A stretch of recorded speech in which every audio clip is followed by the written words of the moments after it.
If you're a fan of my channel, you're probably aware of how much I love the Warrior 3S by Olight. I think it's pretty much the best EDC you can buy. A really small package for a 21700, dual switches, excellent UI, and an efficient driver that runs what seems like forever. However, the one thing that most people would gripe about this light is that they would say it's just too big for EDC. Then you should take a look at the Warrior Mini 3, a light with all the same features in a much smaller package. Welcome back to Shoelights. Today I have the Warrior Mini 3. This is the latest version of the Warrior Mini line, which is a dual switch design with excellent throw and output. Now we're going to be looking at it today against its predecessor, the Warrior Mini 2, and we're going to be talking about why the Warrior Mini 3 might be the next light for you. First off, let's start out with a size comparison. Let me go ahead and put the Warrior 3S here and point out that the same way the Warrior 3S has this new smaller cousin, the Warrior Mini, you might have a Baton 3 Pro Max and the Baton 3 Pro. To me, this size comparison makes a lot of sense, and these two are much more floody lights with a side switch only, while these two have side switches and tail switches and tend to be more throwy.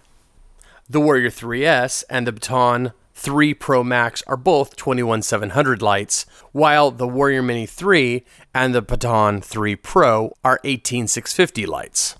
The box contains the Warrior Mini 3, as well as a magnetic charging cable, the MCC, and an L stand for using the magnetic charger on a wall.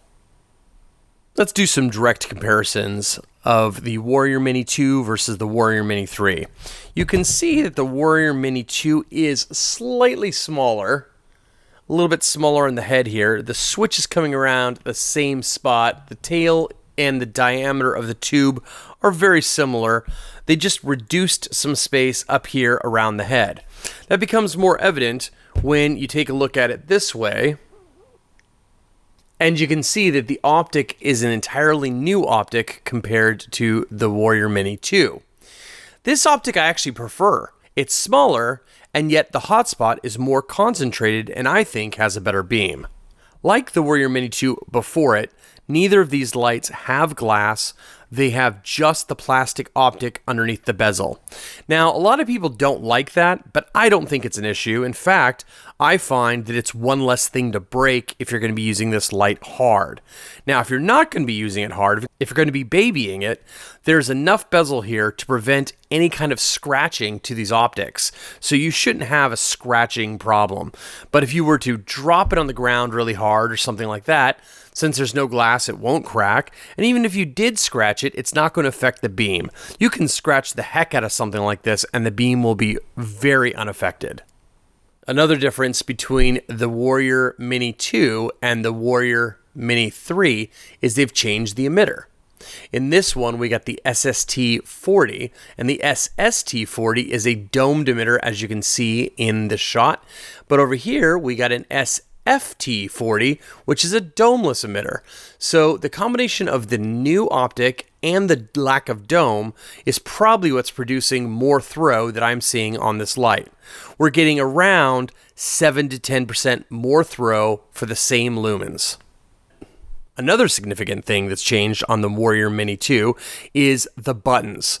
The buttons have gotten, in my opinion, better.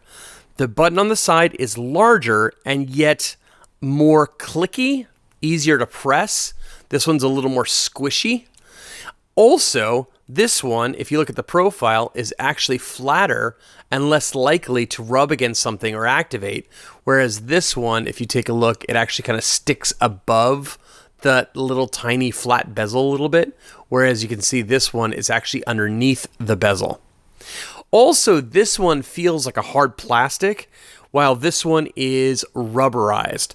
Now, while rubberized might seem better, one of the things that you will know if you have other Olights is the rubber button tends to get shiny when it rubs in your pocket. So this is a button that's been in my pocket for some serious pocket time. You can see how shiny it's gotten. So they start out matte like this, and then they just get glossy over time. This one should hold up better because of the fact that it's not rubber, it's plastic. If we take a look at the tail switch, we can also see that there's a major design change. The Warrior Mini 2 has the same kind of tri-bump style that we would see on the Warrior 3S. Now, that tri-bump style is kind of interesting because when you set it down, it will tail stand, but it does kind of want to tip easily because there's only 3 spots for it to kind of resist tipping.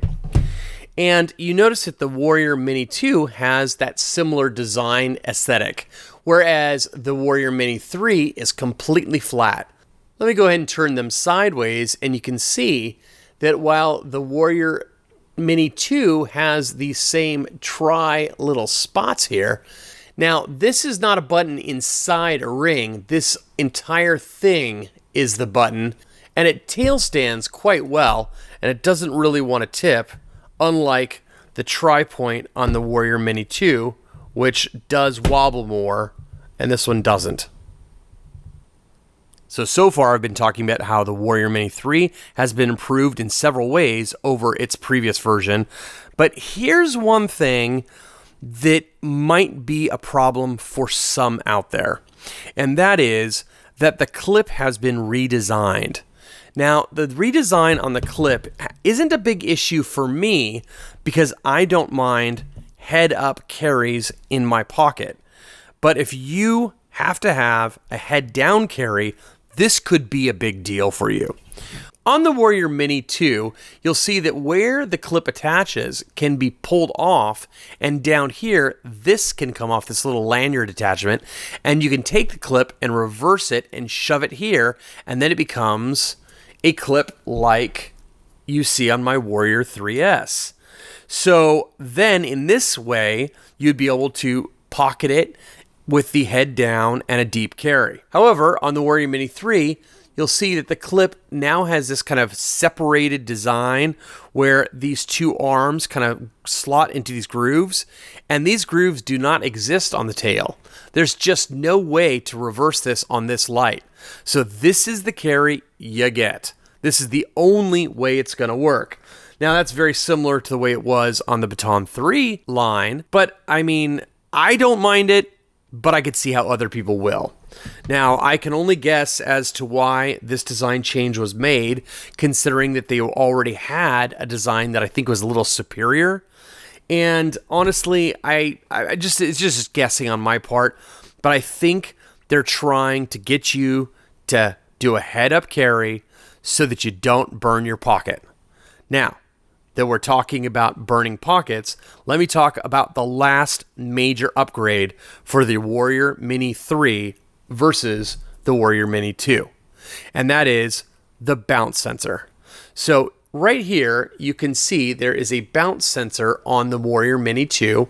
It's this little black kind of cutout on the optic, and the bounce sensor on the Warrior Mini 2 cannot be defeated, and it activates anytime the light gets too bright. So for example, if I turn it on and go to turbo, you'll see that when I get close to my hand there, you see that it detects the extra light and steps down. Now, great for safety, but it can be annoying sometimes when you're next to something bright. And it's definitely annoying for me when I'm going to do lumen testing. The great thing about the new Warrior Mini 3 is its step down works completely differently. Now, for one thing, there's not that extra cutout. It's measuring right from the optic itself. But for another thing, if you got something close like this and you turn it on, and I'm on really low moonlight right now, but I double click, you'll see that it steps down immediately. So that's supposed to save your pocket. But check this out. If I move my hand, turn it on, double click to go to turbo, it does not step down. And the reason why is because I blocked it in excess of about a second from when the turbo activation happened. So if the turbo activation happens, it will bounce down as soon as it reads it, but that reading only happens right at the beginning. So that's really useful for situations where you intend to turn it on because you're likely to see that it's on, right? The step down should only really occur when it's in your pocket. And two last features I'd like to point out that I think are better on the new Warrior Mini 3 is its new moonlight, which is even lower than what we find on the Warrior Mini 2, and we'll see that in the Lumen tube in a moment. And also, I find that the SFT 40 that's in here has better tint than the tint that's found on the SST 40 in the previous version. All right, let's talk about battery and charging. So the battery inside the light is Olight's proprietary 18650. This is a 30,500 milliamp hour battery, and it's high discharge. It's a very excellent battery, but it is proprietary. You need to use this battery in this light to get features like its magnetic charging. Now, the magnetic charging is excellent. What makes this charging system so excellent, in my opinion, is that one, you don't have to remove the battery. Two, there's no floppy doodle to fumble with or to kind of make a possible water ingress point. But lastly, and this is really the key for me, all I have to do in the dark is just do one of these and it just automatically clicks on. All right, let's go over the UI really quickly. The UI is excellent, and it's very similar to what's on the Warrior 3S. So there's a side switch, and it's click on and click off, easy peasy. If you press and hold, you get the moonlight. If you click again, moonlight is now off. If I double click at any time, whether it's on or off, I go to turbo. Click for off. If I triple click, I go to strobe. When I click once to turn it on, and I'm on a very low moonlight right now, and if I press and hold, it rotates through 3 different power levels: low, medium, high, low, medium, high. Those 3 power levels exclude the moonlight and the turbo. They're accessible through shortcuts. So really, there's actually 5 modes, but there's 3 in the main group. So that's using the side switch. The tail switch on the Warrior line is excellent. Probably the best tail switch I've used of any light on the market. It's a 2-stage tail switch. So a half press will get you to a medium mode, and a full press will get you to turbo. And then a tap again will turn it off. What's great about this is it's also momentary and clicky. So for example, if I just tap a little bit, it stays on. Let me tap again to turn it off. But if I press halfway and then let go, it's momentary. If I press hard and let go, that's momentary as well. All right, let's do some lumen testing. I want to show you that on the previous iteration of Warrior, we're getting about half a lumen on the SST 40. But on the new Warrior Mini 3 with the SFT 40, we're getting 0.1 lumens. Look how awesome that is. That to me is a superior moonlight mode. Now let's go ahead and ramp up to low, which is 10 lumens. Ah, perfect. Let's go to the next level, which is 100 lumens, even better. Let's go up to high. I do it outside of the tube to defeat the bounce, and we are getting 400 lumens right on the nose. Okay, so let's do a turbo runtime test. I've got the meter at 10 times. I'm going to double click, wait about a second so that it doesn't activate the step down, and then we'll take a reading for 30 seconds. All right, let's do it. Double click and turn it in. So we're reading 1480 lumens. Wow, look at it hold. We're at 1440. It's just holding so well. We're at 20 seconds on our ANSI runtime. The body is getting a little toasty, but we're still over 1400 lumens. And that's ANSI, and now it's starting to step down due to thermal properties. You know, around the head here, it's quite hot right here. But here, where I'm likely to hold it, I barely even feel it. All right, here's another scenario where the new version is better. Let me go ahead and get a little readings on the previous version, the Warrior Mini 2, and you can see that it is quite green, and it's around 5300K, and it's low CRI. But let's go to the new version, which is also low CRI, but look at how much better the tint's going to be. Turn it on, go to low, and look at that. The tint is much better. And also it being cooler also affects this. It makes it look more natural, more neutral. So let's go to a higher mode. And you can see it cools off and becomes even more neutral. And now let's do a turbo test. And you can see it cools off a lot and actually becomes even a bit, quote, rosy or below delta UV. Before we go out to do some beam shots, I wanted to show you that the optic has changed. Here is the old Warrior Mini 2 versus the Warrior Mini 3.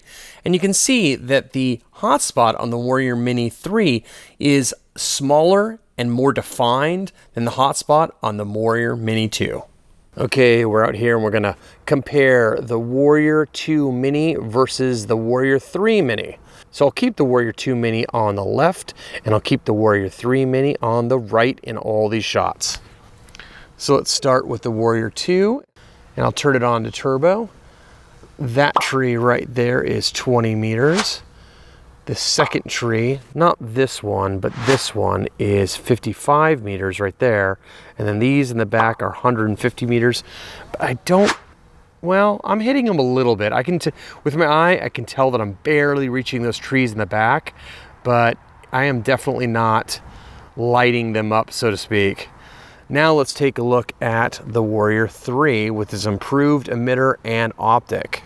All right, here's 20 meters, 55 meters, and into the back there. And again, this light is going 150 meters, but it's not nailing it. So let's do these side by side. Get turbo on both. So here's the 2, here's the 3. Here's the 2, here's the 3. In the back, the 2, and in the back, the 3. So here they are again. The 2 and the 3 side by side. Let's get a really good beam profile on the 2 as I go down the street there. Kind of see what it looks like. And now let's do the same beam profile on the 3. The Warrior 3 Mini as we go down the street. I love the Warrior 3S. This is probably one of my favorite lights of all time. And man, this exact light has seen a lot of pocket time. If you want to see my love letter to this light, click at the link above right here, and I have a full review of this light where I make claims that this is the best EDC of all time. Now, a lot of people came out in the comment section of that video claiming that this 21700 light was just simply too big for EDC. So if that's what you think, then this Warrior Mini 3 is going to fit the bill because it inherits all the same design principles in a smaller, compact package. The one thing I will point out, though, is if you like a head-down carry, the new clip is likely going to be an issue for you because it just will not accommodate head-down carry. But I will say that there's probably one more great reason to do head-up carry, and that is that a lot of people that work around metal filings or metal debris find that the magnetic switch on the back here picks up debris when they're around the shop. Well, with a head-up carry, it's unlikely to pick up that debris. So maybe that's another reason for this design change. But again, that's just conjecture on my part. Thanks for watching this far, guys. If you want links to these lights, look in the video description. I got affiliate links to these lights when they launch. Make sure you get them right at the launch because they usually sell out. And I'll see you in the next video.